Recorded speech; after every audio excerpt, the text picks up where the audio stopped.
Good evening, everyone, and welcome to the African American Studies, Decolonizing the Curriculum, Teaching Race Across the Discipline lecture series. My name is Anthony Green, and I'm the Director of African American Studies here at the College of Charleston.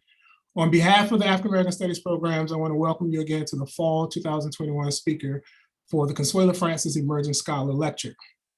Every year, the African American Studies program invites early career scholars from around the nation to deliver public talks about their research in African American Studies and beyond. This lecture series was established by the former director of our program, the first director of our program, the late Professor Conseula Francis, who passed away suddenly in 2016. It is now myself, I'm acknowledging my colleague, Monty Crabtree, in her words about Conseula Francis. With the blessing of her widower, Brian McCann, African American Studies commemorates her excellence as a scholar and her committed to mentoring junior faculty by naming this lecture series in her memory. Conseula's research on Octavia Butler, James Baldwin, comic books, and romance novels have left its imprint upon scholarship in a number of fields. She also was the first Black woman promoted to full professor at the College of Charleston, and she used her position and influence to personally advocate for students, junior faculty, and most especially students and junior faculty of color. We miss her delightful sense of humor and her charisma, her brilliance, and her incredible ability to tell stories, and her knack for calling out foolishness, which was quite often. But we know that her spirit is with us and the work that we do inside and outside of the classroom as we continue to build the African American Studies program. For this lecture series tonight, we invite various scholars, again, who Conseula we know would most assuredly admire and advocate for. And tonight's speaker, Dr. Lelani Sabzalian, is no different with her fascinating work on Indigenous students, culturally responsive pedagogy, and K-12 education. Before I turn it over to Dr. Tamara Butler, the director of Avery Research Center, to introduce Dr. Sabzalian, allow me a moment to take this time to thank our co-sponsors, the Avery Research Center for African American History and Culture, the Office of Institutional Diversity, the Office of Multicultural Student Programs and Services, and last but certainly not least, the Quality Enhancement Plan, Sustainability and Literacy Institute. A special thanks to the QEP, the Center for Sustainable Development provides students with the opportunities and resources to engage in our community sustainably. They define sustainability as the integration of social, economic inequity, and environmental systems. Addressing issues with these three pillars of sustainability equips students with the sustainability literacy, giving one of the knowledge to tackle 21st century issues. Where these three systems, the economic, environmental, and social, and sometimes you hear them say equity along with social, meet with the intersection is known as the triple bottom line of sustainability. These systems are necessary in the construction of individual, institutional, community, regional, and planetary resilience. Today's event and future events focus on culturally responsible pedagogy among Indigenous students populations, highlights the critically important nature of using social, economic, and environmental systems to understand and ultimately solve 21st century problems. So again, thanks to all of our co-sponsors, and I thank you all for joining us tonight. And I'm gonna turn it over to Dr. Tamara Butler to introduce our speaker. Hi, everybody. I had to figure out how to unmute myself, but I want to welcome you all to tonight's presentation. I'm going to jump to the bio because nobody came to hear me talk. So I want to say that I know Dr. Lelani Sabzalian from spending time building with her in Toronto as a 2017 Curriculum Inquiry Writing Fellow. At that time, I learned about her life as a teacher, as a mother, and also about her just beautiful mind thinking through Native feminist standpoint theory. After that time, she's gone on to publish so much, including the book she's going to talk about tonight. She serves as an assistant professor of Indigenous Studies in Education and the co-director of the Sabzalian education program at the University of Oregon. Her research focuses on creating spaces to support Indigenous students and Indigenous self-determination in public schools, and preparing teachers to challenge colonialism in curriculum, policy, and practice. She is dedicated to improving Indigenous education in the state of Oregon by serving on the American Indian Alaskan Native State Advisory Committee and collaborating with the Office of Indian Education on professional development to support the implementation of Tribal History, Shared History, a law that mandates curriculum on tribal history and sovereignty in all K-12 public schools in Oregon. After this book, she has gone on to publish Teaching Critically about Lewis and Clark, Challenging Dominant Narratives in K-12 Curriculum through Teachers College Press. It's co-authored, so check it out after this talk, not during the talk. Pay attention during the talk. The work complicates the core of discovery and promotes students' active and critical engagement with history. So without further ado, I want to turn it over to our brilliant, critical, and super generous speaker, Dr. Lelani Sabzalian. Thank you, Tamara. Thank you, Anthony. What beautiful introductions and what a beautiful remembrance that you shared. I'm really delighted to be here, so I appreciate it. I'm going to go ahead and share my screen and hope it all works out.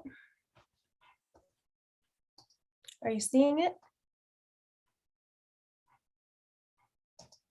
Yes. Okay.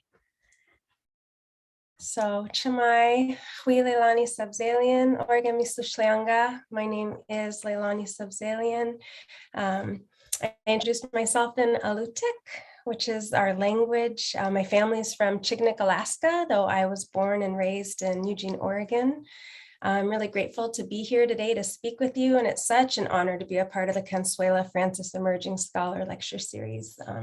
What a beautiful mentor and model she provided us all through her commitment to emerging scholars like myself. So I just wanted to start with gratitude and wanted you all to know that I plan to carry forward that commitment in my own work as a faculty member.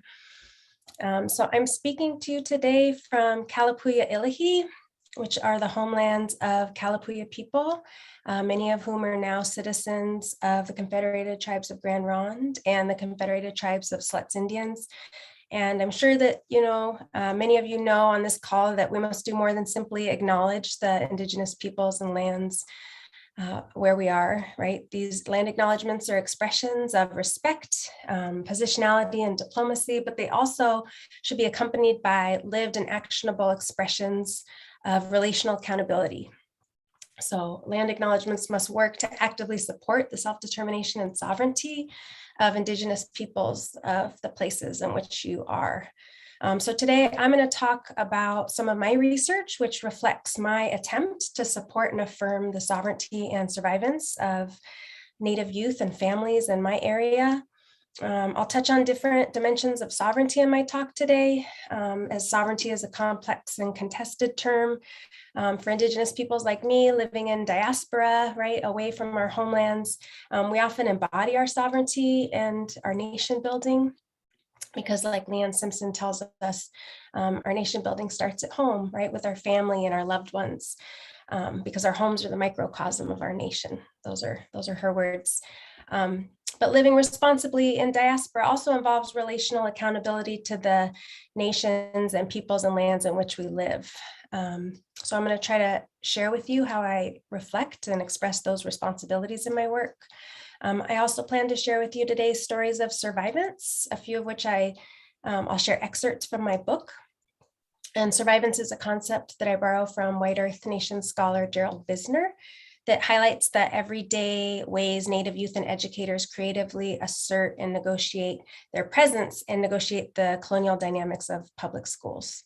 So I hope that what I share with you today is useful and that you take what's useful and apply it in your own context, in your own ways.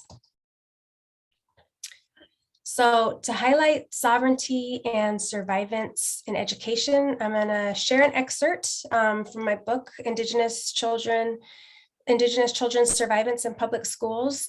Before I do, I thought it might be helpful to share some context for my work. So my book is based on my dissertation, where I worked in an urban Indian education program. And so for those of you who are unfamiliar, Indian education programs or Title VI programs are funded by the federal government through formula grants from the Office of Indian Education. So that means you typically get about $200 per eligible Native student. And these are the principal way that the federal government is addressing the particular needs of Native children in public schools.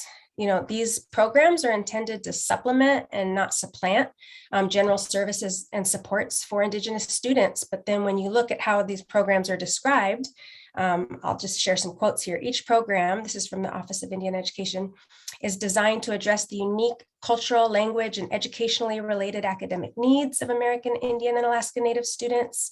And grant funds supplement the regular school program by meeting the culturally related academic needs. Projects are supposed to help Native children sharpen their skills, assist students in becoming proficient in the core content areas, provide students an opportunity to participate in enrichment programs that would otherwise be unavailable, and support culturally responsive after-school programs, Native language classes, early childhood education, tutoring, dropout prevention, etc. And this is really a tall order for supplemental programs that exist on the margins of school districts and have very small budgets, the majority of which typically only funds one staff member, and that's full-time if a program is lucky. So before my research began, I approached an Indian education program in our area and offered to start a Native youth group. And I recruited a group of students from throughout the district, and we met weekly and we engaged in a variety of fun and community building activities. We played hand game and we visited the Longhouse. We played Alaska Native Youth Olympics, Olympic Games, and we learned to drum. We learned about photography and beading and how to make fry bread. We had a lot of fun together. But despite our growing momentum in the district, we were often isolated. So we didn't have space to call our own. And our group shuffled between the district office, boardrooms, classrooms. We got kicked out of spaces. So eventually, with the help of the Native youth and families and a community grant, we turned our small youth group eventually in our program into a Native youth center. So as we created the center, which used to be this middle school locker room, we thought really carefully about what it means as a diverse group of Native youth and families to create a space that would honor both our diverse nations and cultures and identities, but then also be responsible to the nations on whose homeland our center was located. So we thought about how to acknowledge our own sovereignty as a diverse intertribal community living away from our homelands, while also recognizing the sovereignty of the place and the people from which we lived. So the center image, I'm going to share a bit how we did that. The center image represents the logo for our Native youth group. We asked each youth to contribute a symbol representing their people or the homelands to the group design. So the youth generated a variety of symbols. There's a basket pattern in there, a mountain range, a particular plant from a region, an animal from a story that one of their families told. And then one of the youth artists in the group composed all those cultural and physical lifeways into a creative design that reflected our collective, while also emphasizing the distinctiveness of each of our lands and our people. The map on the bottom reflects another strategy. So we invited students to place pins on a map from the US Census that listed Native nations. And while both the census and mapping have been weaponized as colonial tools to dispossess Indigenous peoples from their homelands, students and families repurposed this map and refused its colonial borders to reflect their ongoing presence and the sovereignty of their communities. So one woman from the Chinook Indian Nation, for example, refused to be erased by the colonial cartographies of that map that didn't include her and her nation because they aren't federally recognized. And she placed her pin there anyway. Another refused to place her pin within the confines of a reservation, sharing that her homelands were much more expansive than the Indian territory represented on the map.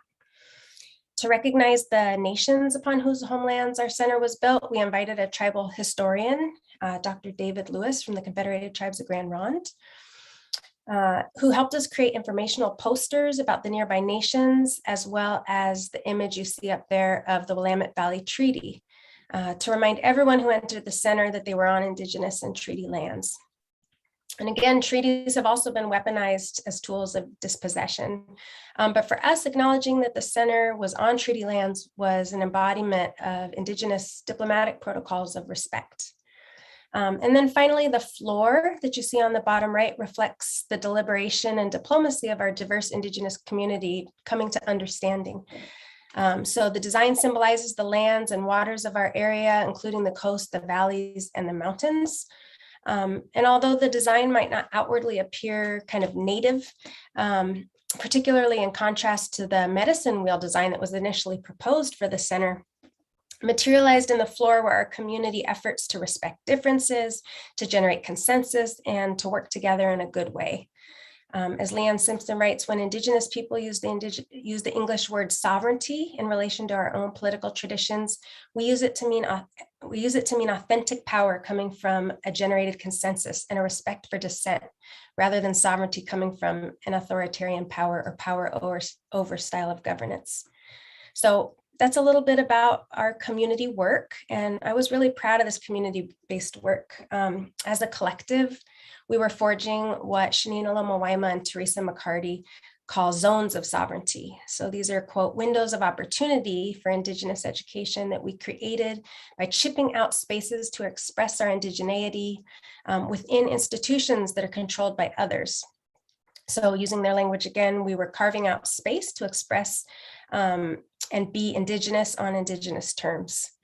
And so this is the work that I thought would be the focus of my research. And, you know, despite this meaningful space that we were all carving out together, families continued to share with me how betrayed that they felt in their classrooms, which really kind of shifted the direction and the intent of my work. So one student's experience, which eventually became a chapter in my book, highlights the tensions between the educational counterspace that we were creating in the center and the erasure, the disregard, and at times the hostility that students experienced in their classrooms. So in our youth group, we had recently explored the topic of cultural appropriation by examining and critiquing costumes and captions from Spirit Halloween Store, which is an online and physical retailer of Halloween costumes. So as a group, we wrote, you know, a letter to the store. It didn't result in the change that we hoped would happen, but it did really foster students' critical literacy skills around the topic. And so one of the students, Celeste, she was really inspired by our activity. And so she went to her teacher and she proposed the topic of cultural appropriation for an art project in her high school class.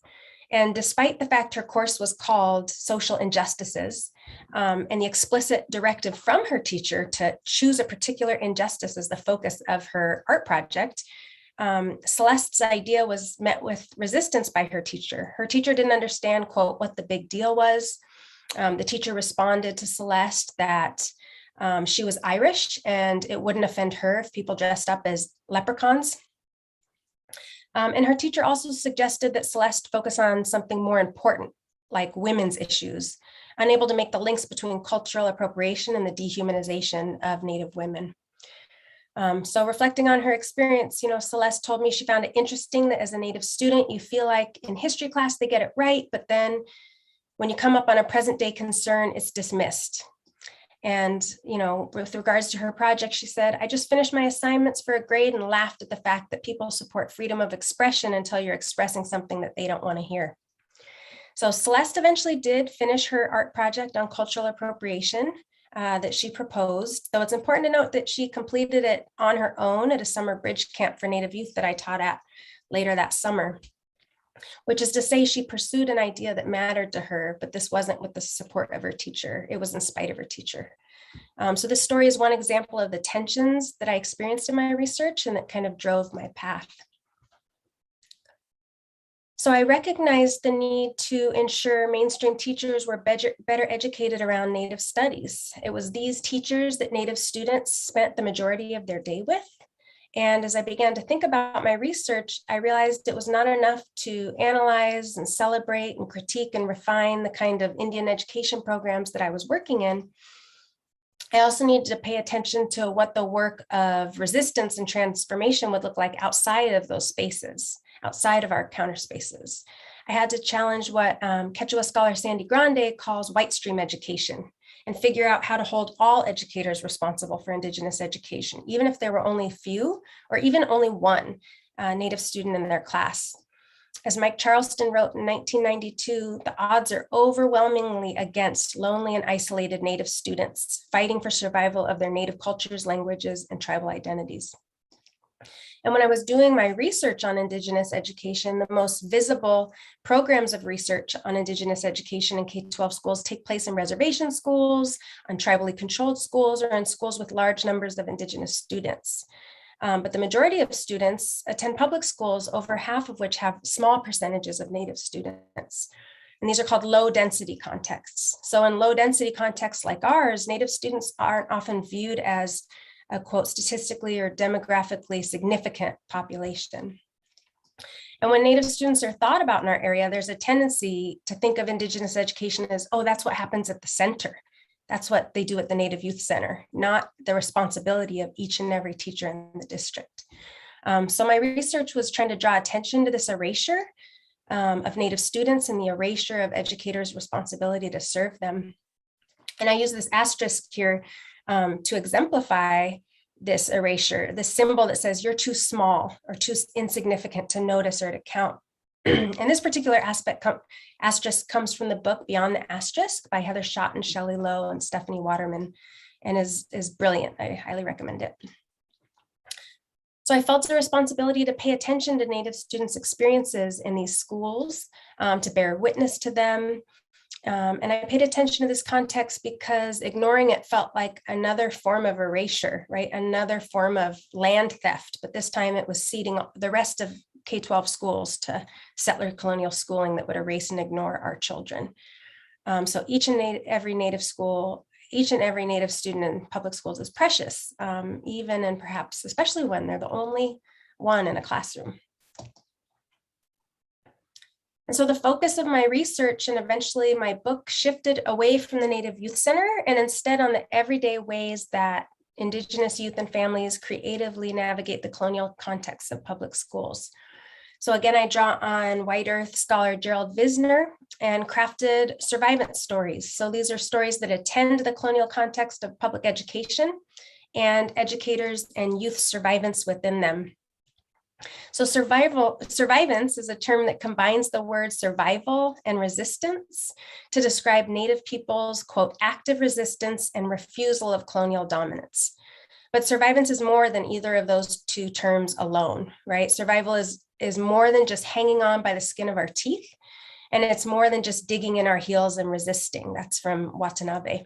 Survivance describes, as my friend Angie Morrill writes, Indigenous creative approaches to life beyond genocide, beyond the bareness of survival.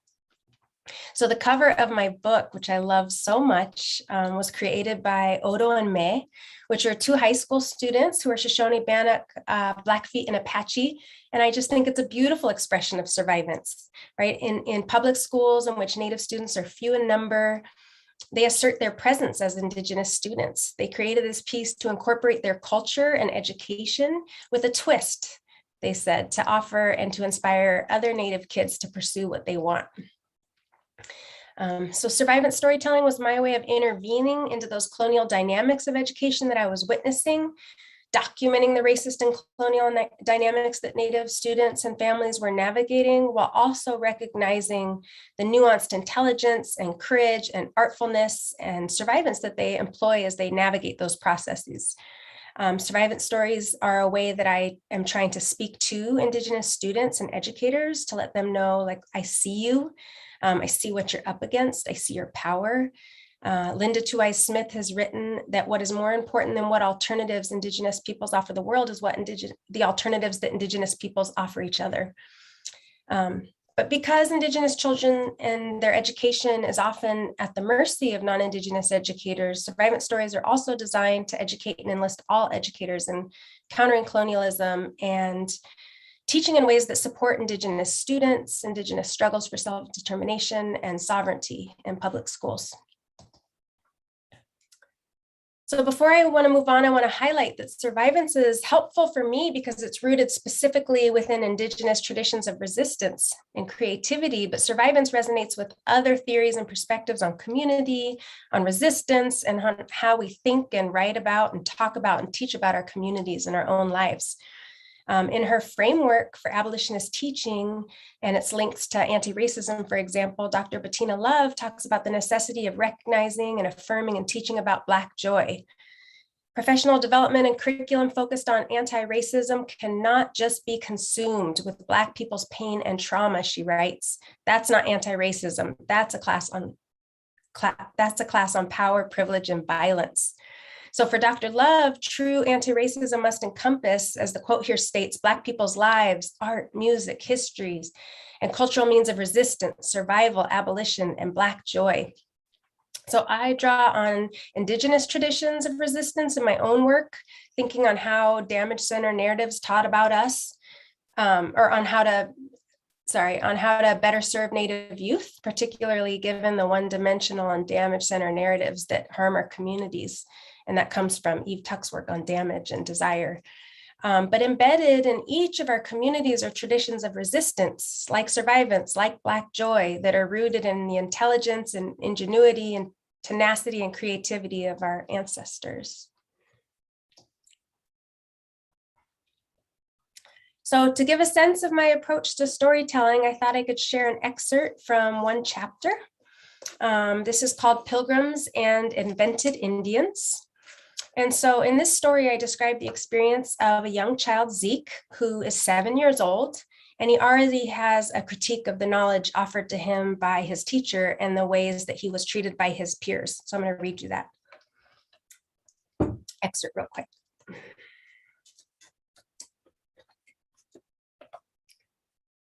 So it was November, a time when most curricula in the district included Thanksgiving-themed curricula and units on pilgrims and Indians when I spoke with Zeke, a Native student involved in the district's Indian education program. Zeke relayed an experience he had in his second grade classroom. His teacher, Miss Billings, had organized a unit on the Mayflower, and his class was learning about pilgrims. Zeke shared that Miss Billings read a book to the class about pilgrims, and he didn't like the pictures of Native Americans that were included. He recounted the images, which included a Native man with a painted face and another of a Native man with feathers in his hair. Zeke told me that he raised his hand in class and said to his teacher, "Not all Native people wear feathers. That is only for chiefs who earned it, and painting your face is for special times." Whether Zeke knew that the non-specific Indians he saw in the book were likely Wampanoag people is unclear. Knowledge of tribal diversity is often an effective base from which to critique generic representations of Indians. If Zeke had such knowledge, it did not come from his teacher, as she had not heard of the Wampanoag people until our interview. Regardless, Zeke spoke from his own base of experience, which was enough to disrupt hegemonic constructions of Indianness offered as official knowledge by his teacher. Zeke's commentary in class, though brief, reflected what Ojibwe scholar Scott Lyons terms rhetorical sovereignty, the inherent right and ability of peoples to determine their own communicative needs and desires in the pursuit of self-determination. As Lyons continues, rhetorical sovereignty requires, above all, the presence of an Indian voice speaking or writing in an ongoing context of colonization and setting at least some terms of the debate. Zeke was setting at least some terms of the debate in his classroom. Zeke mediated the curricular space, carving out classroom space for himself and his humanity. His words also challenged the discursive authority of his teacher's text. His observation that not all Native people wear feathers not only contested the curricular representations offered him, but also revealed the partial and constructed nature of the textbook. Rather than letting the selective process of curricular erasure, silence, and misrepresentation go undetected, Zeke's interjection destabilized the dominant discourse by implying other possibilities than what he and his classmates were presented.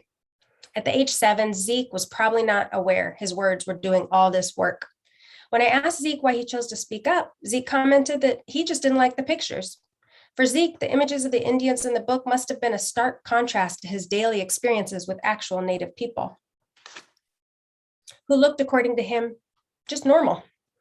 It's not that Zeke never saw Native people dressed in feathers or with their faces painted. He had been to many powwows and other Native community gatherings.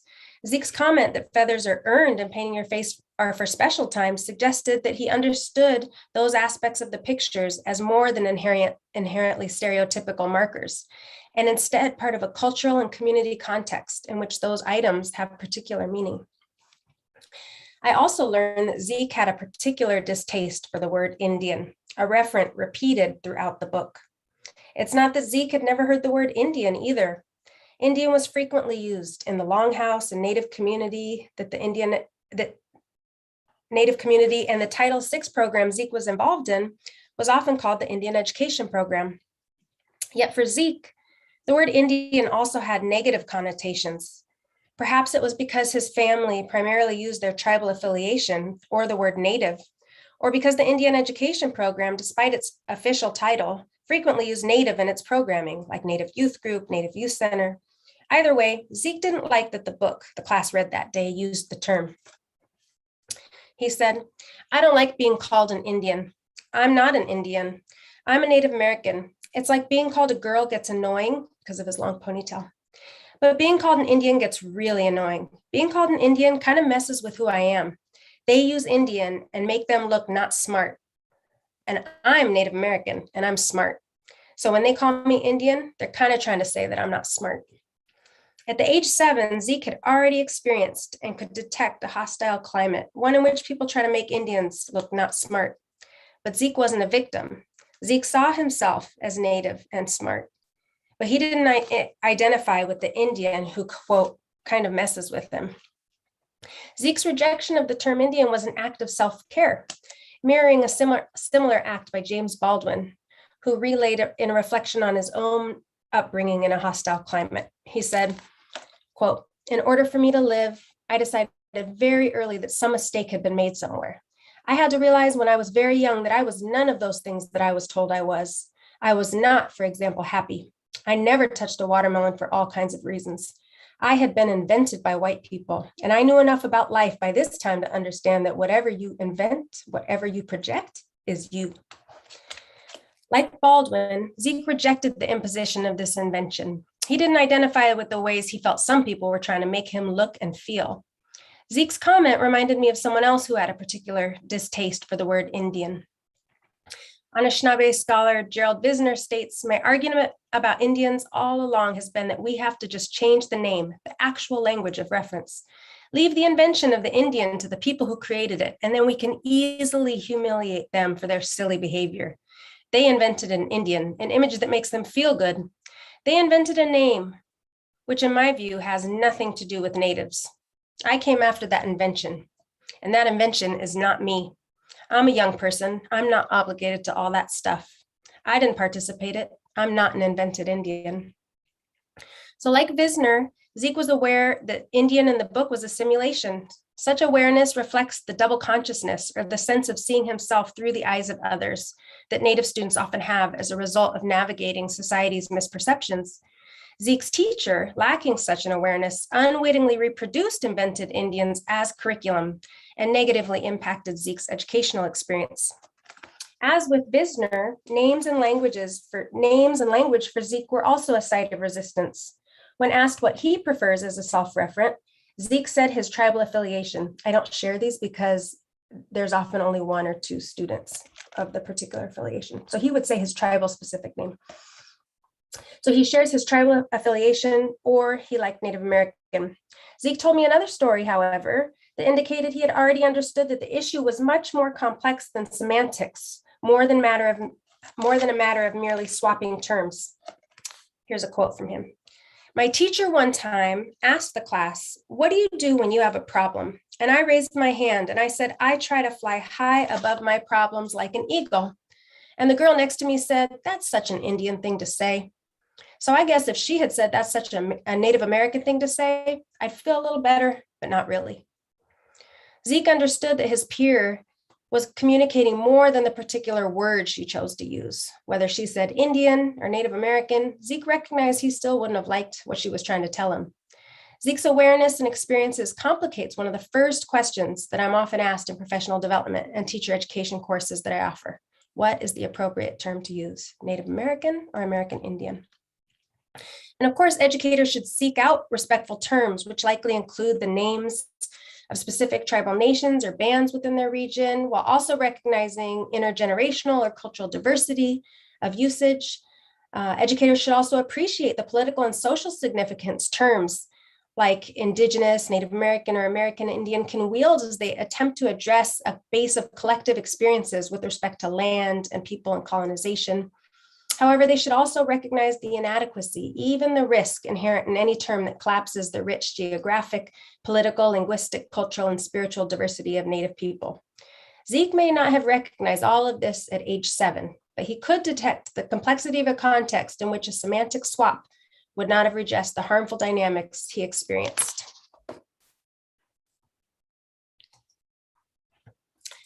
So that's one example of a brief excerpt from my book, and highlights the dynamics that I was trying to reflect in my stories.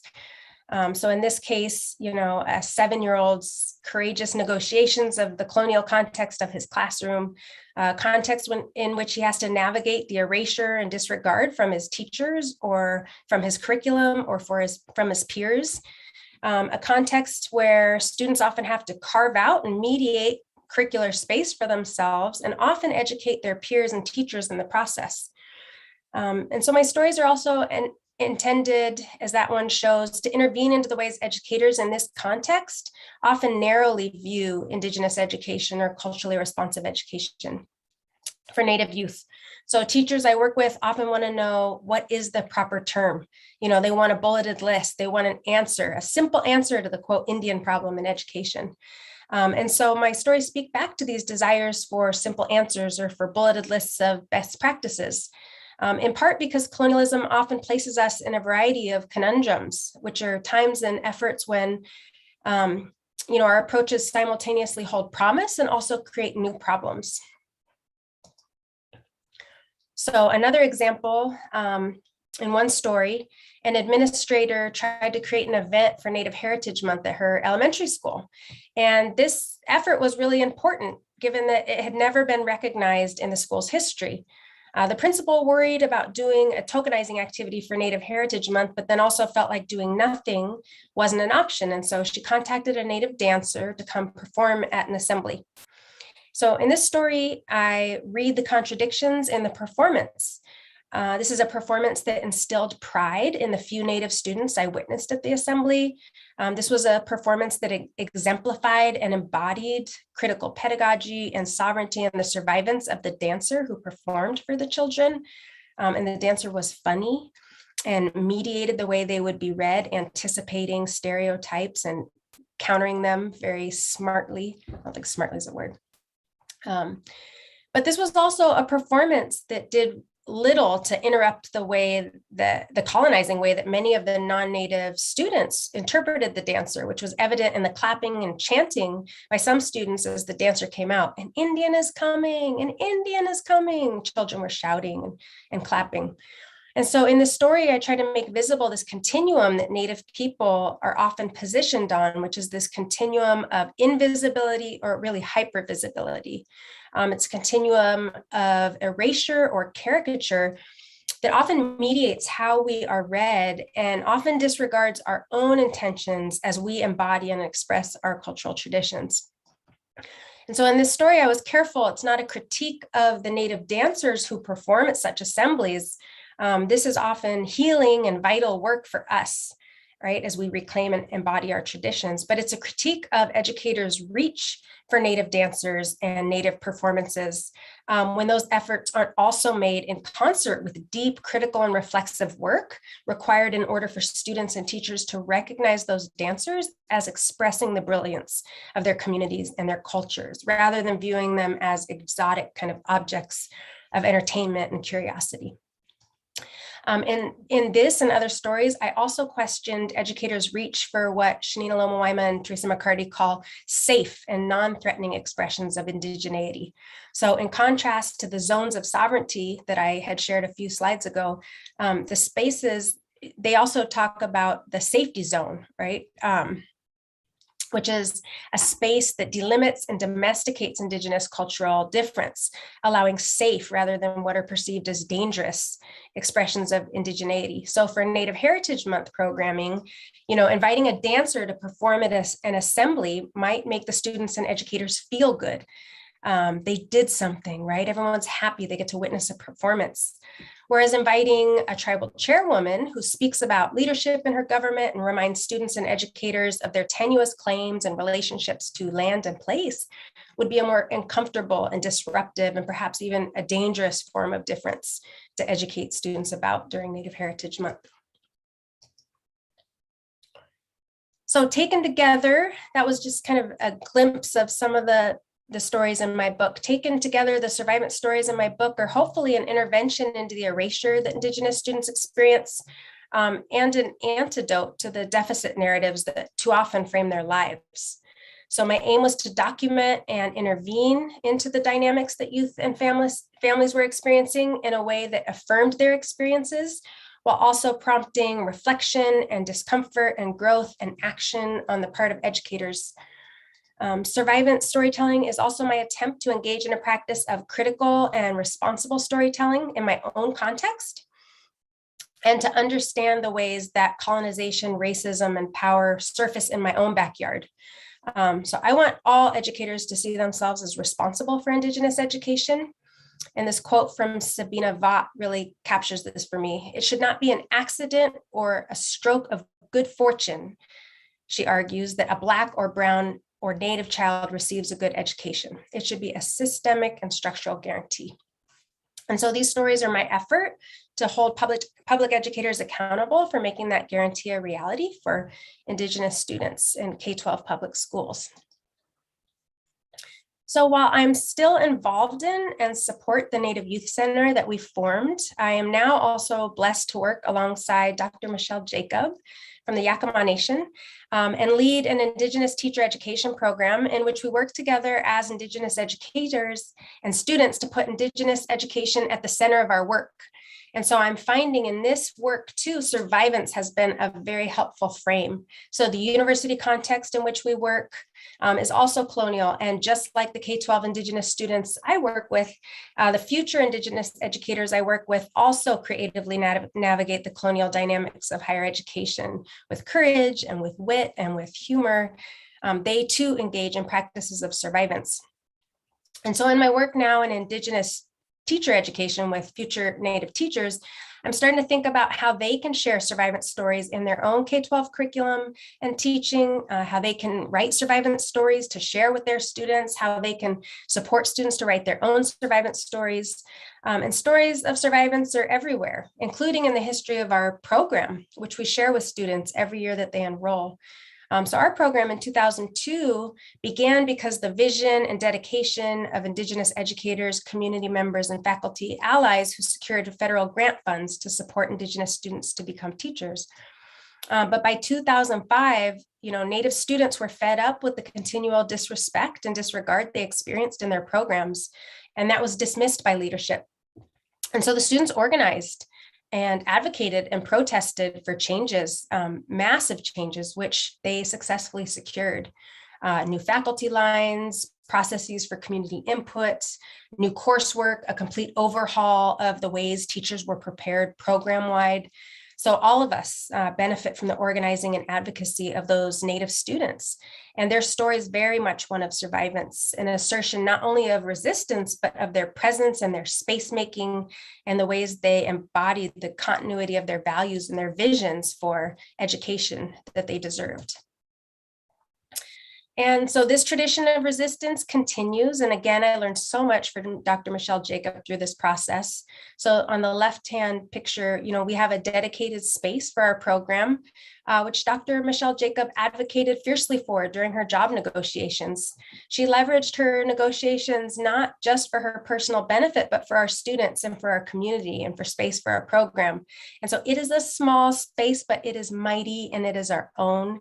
And then on the right, both of us have advocated for and created a new position in our college, the Distinguished Elder Educator position, which is currently held by Tecumseh, Dr. Virginia Beavert.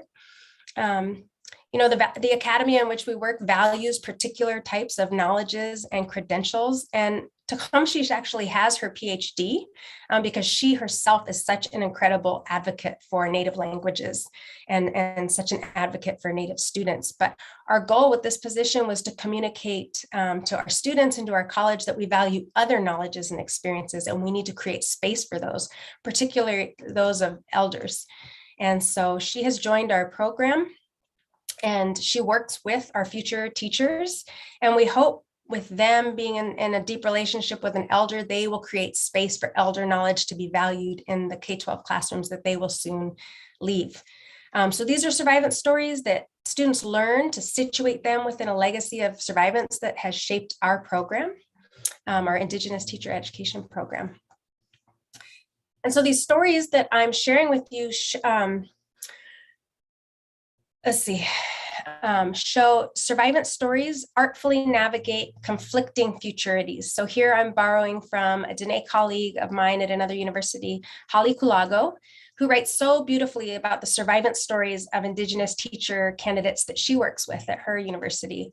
And so like our context, hers is a program within a program. In these Indigenous teacher ed programs, we have cohorts of Indigenous students, but they also take classes within a larger cohort or program. And so Dr. Kulago writes brilliantly about the ways her future teachers navigate colonial dynamics within curriculum or in their interactions with faculty who disregard their perspectives. So in one story, a student, tries to write a social studies unit that foregrounds Indigenous perspectives, but her professor doesn't see the relevance. In another story, a student creates visual arts projects that are political and anti-colonial and reflect her critical Indigenous consciousness, but they're interpreted by her professor solely as creative and personal. They didn't understand the broader context that her art was speaking back to. And her peers, who are typically asked to give critical and constructive feedback on each other's projects, were silent about the project, afraid to comment. Right. And so just being in that context where she can't even receive feedback, it robs that Native student of an important chance to understand how others understand and interpret her work. And so the story Holly shares, I've linked her article there, which is brilliant, speak to these conflicting futurities at work. So as Tuck and Gastambide Fernandez write, anything that seeks to recuperate and not interrupt settler colonialism, to reform settlement and incorporate Indigenous peoples into the multicultural settler colonial nation state is fettered to settler futurity. But Indigenous futurities, which are stubbornly hopeful, are about life and are about a future in which the lives and lifeways and lands and imaginations of Indigenous people persist and thrive and aren't tethered to colonial realities or imaginaries. And so in my work with Indigenous educators now, I told you, trying to think about how they can use survivance stories in their curriculum and share with their students. And, so I'm just going to give you a brief, couple examples to show you that survivance stories are everywhere. So this example comes from Natalie Ball's art installation, We Have Teeth Too, at the Berkeley Art Center. And it's a brilliant example of survivance. So the caption to her stark cardboard box with bright red linen in the middle of the museum's exhibit reads, "Hey, Berkeley's Phoebe Hearst Museum, this is Natalie Ball. Put my bones in the box. Wrap them in the fabric, children and women first, and return my ancestors. All cover shipping." When sharing about her contribution to the exhibit on social media, Natalie wrote, "It's not enough to be dead, you want us murdered. It's not enough to be murdered, you want us dismembered. It's not enough to be in pieces, you want us stolen and then forgotten. Now, Berkeley's Phoebe Hearst Museum holds our stolen ancestors as ransom. What more could you want? We need our bones back. I speak as a tribal citizen, card or not. I speak as a descendant. I speak as a future ancestor, and I speak as a mom who remembers." So Natalie Ball's demands and desires are a brilliant act and story of survivance. So to me, survivance is an important lens through which we can teach Indigenous students about the colonial context that we find ourselves in. Unangan scholar Eve talks about this as desire. So teaching rooted in desire doesn't ignore colonialism or the damage it has done to our communities, but it also doesn't let that damage be the only story we tell our students and ourselves, right? It doesn't let damage define our lives. So Natalie's exhibit, contests the extractive colonial harms perpetuated by the museum, but she also asserts a presence, an insistence on her right to rematriate her relations, a sense of care for her ancestors, a sense of humor. Survivance, like desire, emphasizes our agency and our courage and our creativity amidst the colonial conditions that we face. And so again, stories of survivance are everywhere. In the pandemic, which has disproportionately impacted Native communities precisely because of colonization, Native people engage in survivance by setting up systems of mutual support and care, by working together to provide relief and a sense of food security to many people hit hardest by the pandemic, which in this case includes the Denahotso community of the Navajo Nation, and in particular, elders in that community. So this is igniting long-standing practices of international solidarity and diplomacy.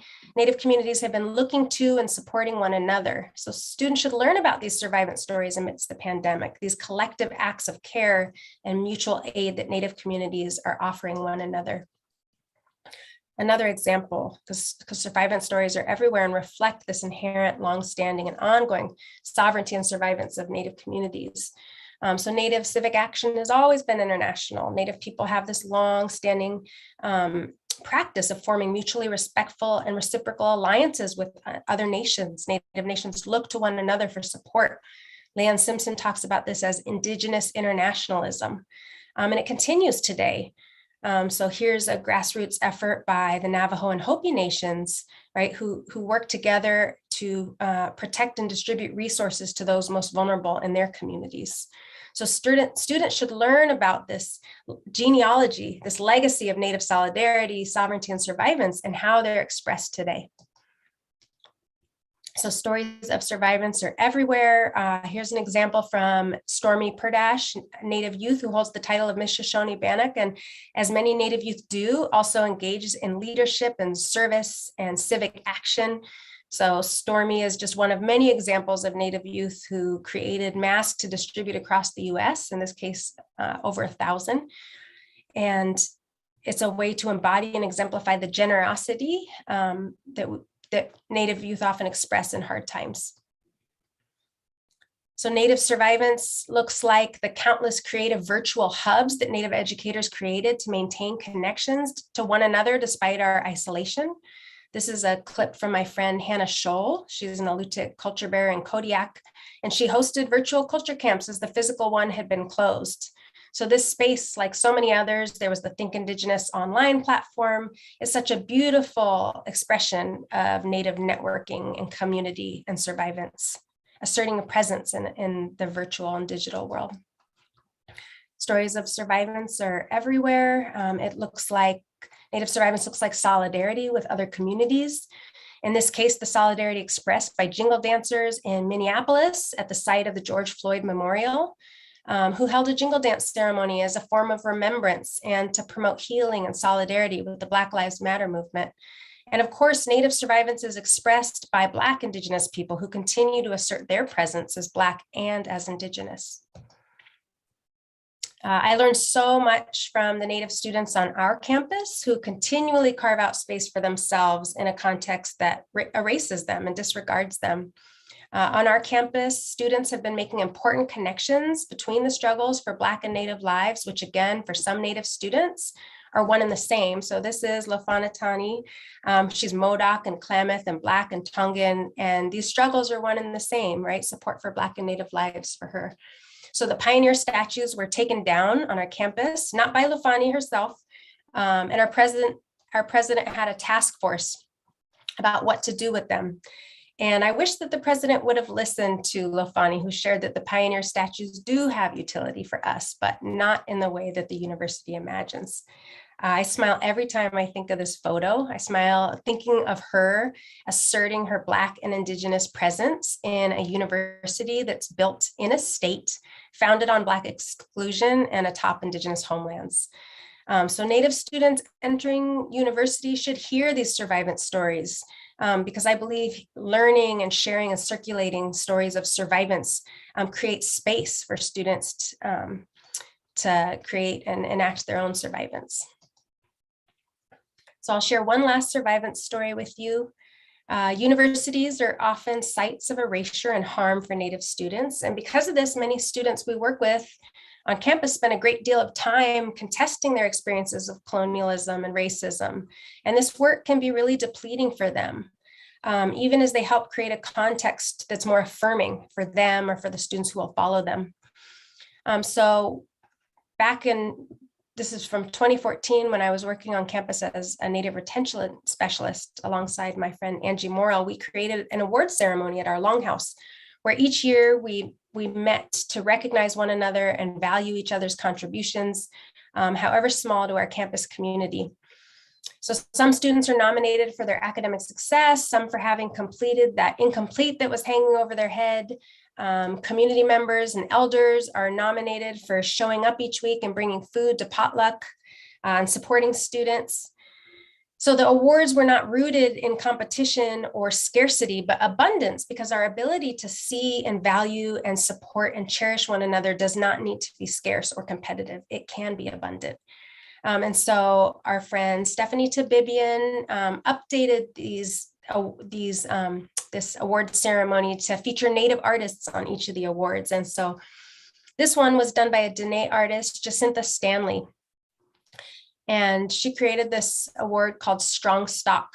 And in her piece, her piece reminded students that our insistence on knowing who we are and where we come from is an inherent critique of settler colonialism.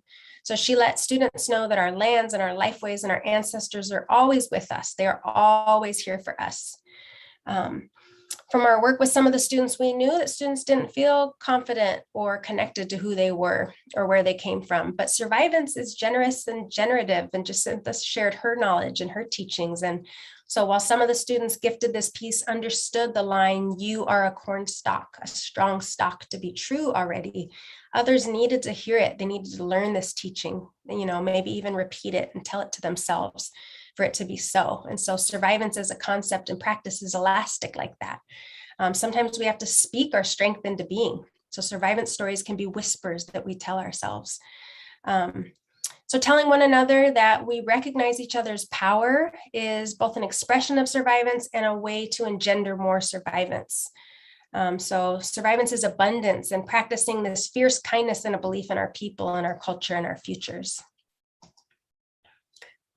So I just am reflecting back, some of the examples that I shared with you and about how Native people have navigated hostile educational contexts or the current moment that we face, about how Native people's kind of stubborn insistence to be who we are within and in spite of systems that dehumanize us, to create and share art in spite of everything that we've been through, to share knowledge, to share systems of support to help one another, to pursue social change that foregrounds solidarity with other communities.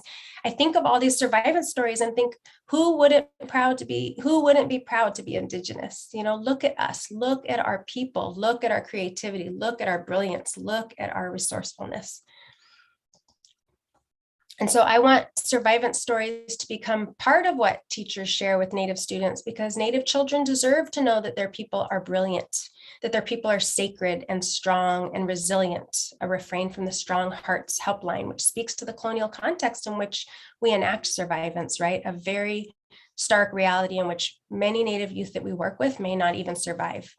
And so I want our Native youth in public schools to have a rich and beautiful and diverse range of stories and representations that they can see themselves in. I want Native youth to have the full range of possible selves available to them in the future.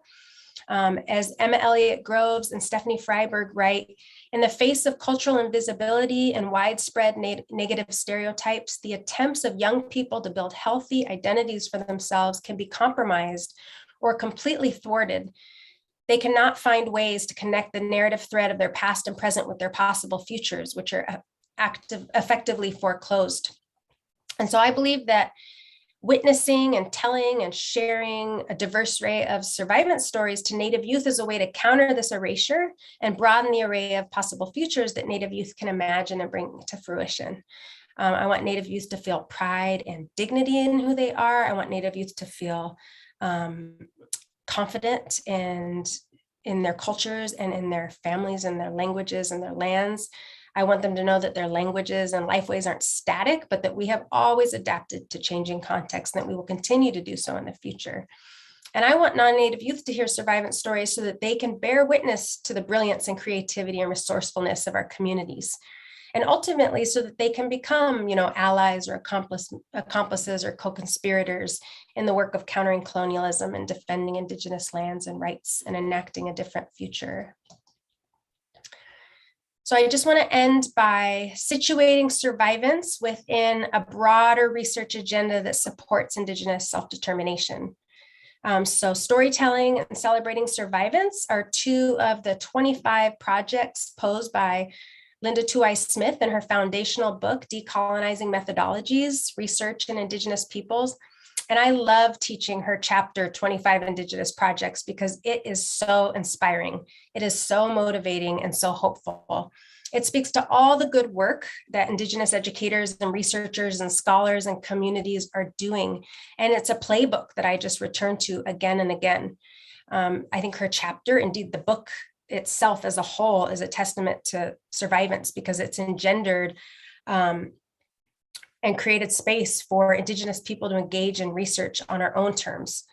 And I'm highlighting this chapter too, because as one of the few Native academics on campus where I work, there's only 5 of us out of almost 800 tenure-line faculty members.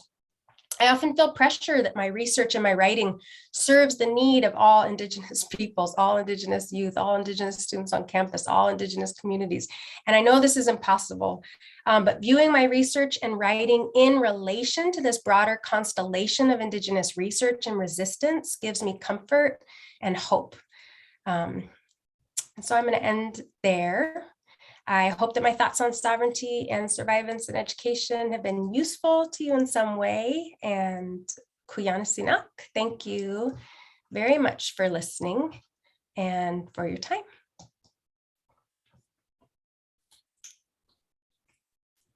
Thank you very much. That was wonderful, wonderful. I learned so much. I appreciate you educating us on this topic and this information. Now we want to open the floor. So Tamara and I will kind of monitor the Q&A.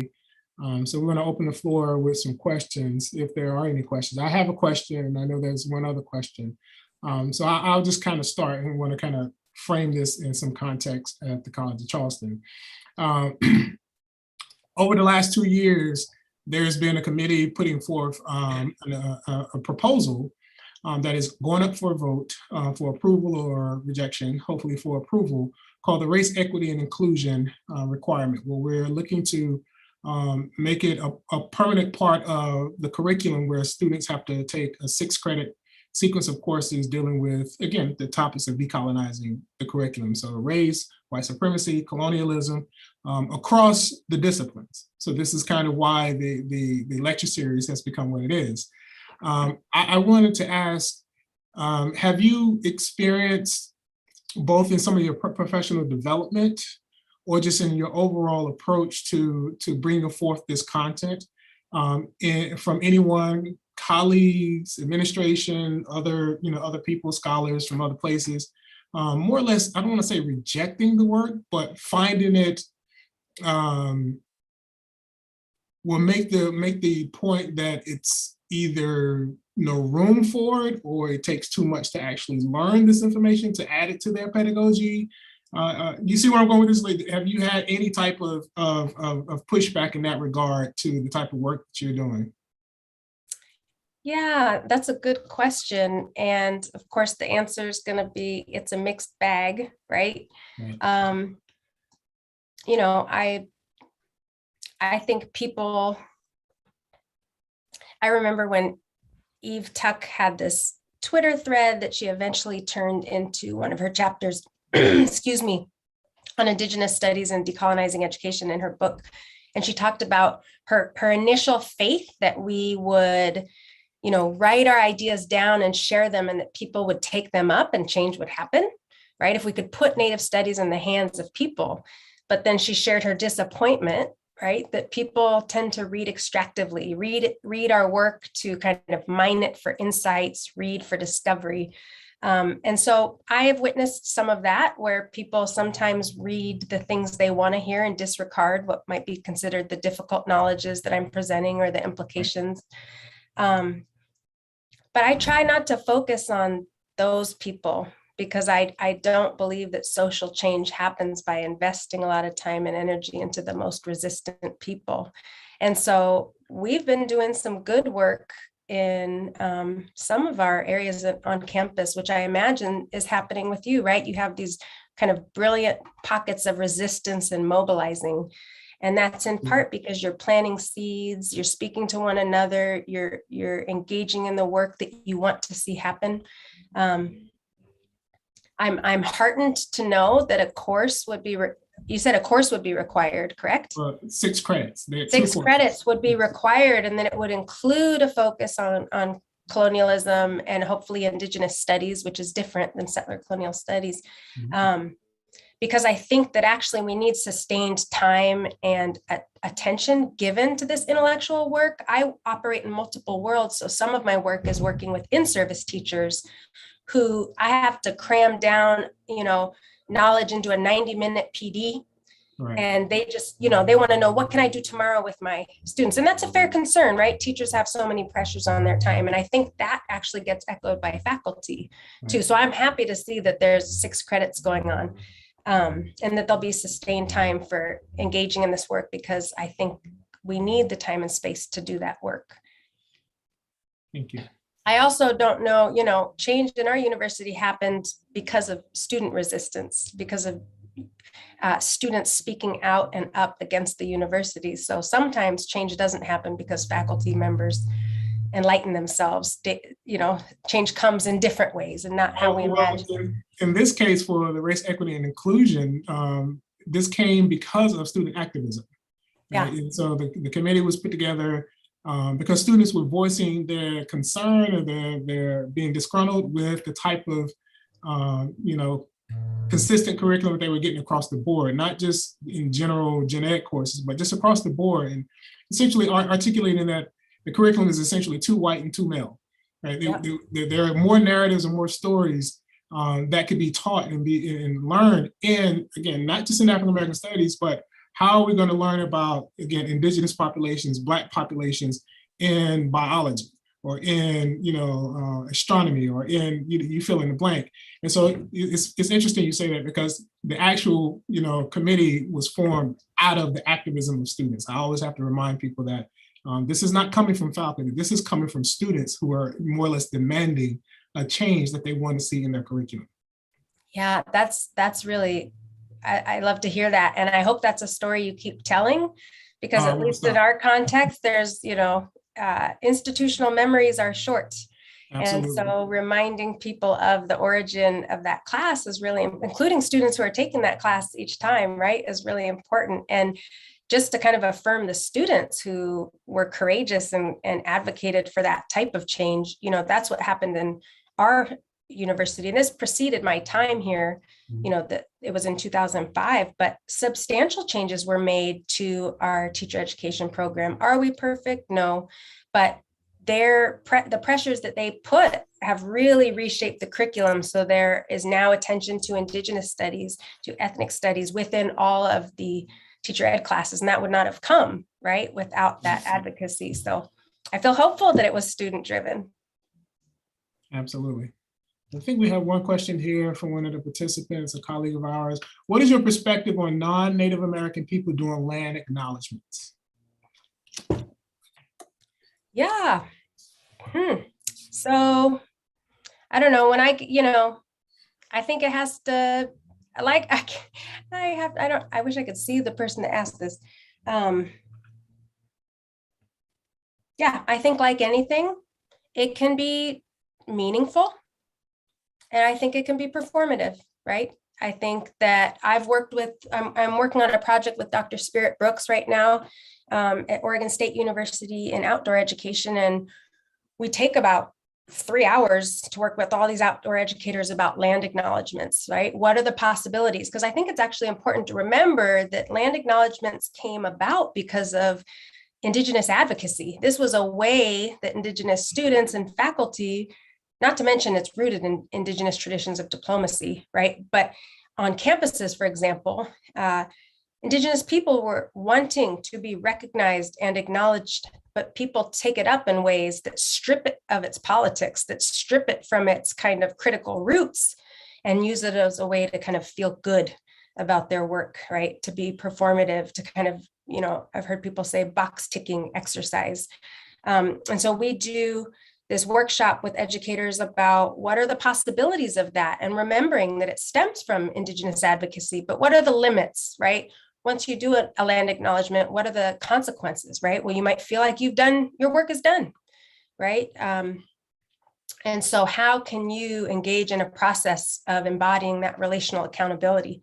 to the people, to the native people of the place in which you live. And that there's no template for that work, right? That depends on your context, your positionality, that depends on your unique skills and gifts as a person and how you see yourself within, resistance, right? So for some people, it looks like advocating for land rights in their area. For some people, it looks like, popping in a language class and filling up a seat so that that class can stay alive. Like for some people, it looks different for everybody. And so that's not a question I can answer for people, I hope I answered it somewhat. Oh, absolutely. Absolutely. Tamara, did you have any questions in your box? I didn't really have a question, but I did want to say thank you. I wanted to say thank you for demonstrating decolonizing and decolonization in different practices. And so I really appreciated demonstrating this kind of call for space. I'm really in love with the distinguished elder. Like that really, like that touched me in so many ways. And just the overall work, I'm still sitting here with chills from the story of the student who's 7, who's 7 years old and sharing so much. And so I just wanted to say thank you, because what you've also demonstrated, help us see, is that to do the kind of work that we want to do is going to require intergenerational conversations and intergenerational knowledge. So from 7-year-old to whatever age our distinguished elders are, they all are required to help us think through. And if we're ever going to get to freedom, if we're ever going to do any transformation, it requires all levels. So I really do want to thank you for making that very transparent for us. Thank you for those words. We have time for one more question, if there are any.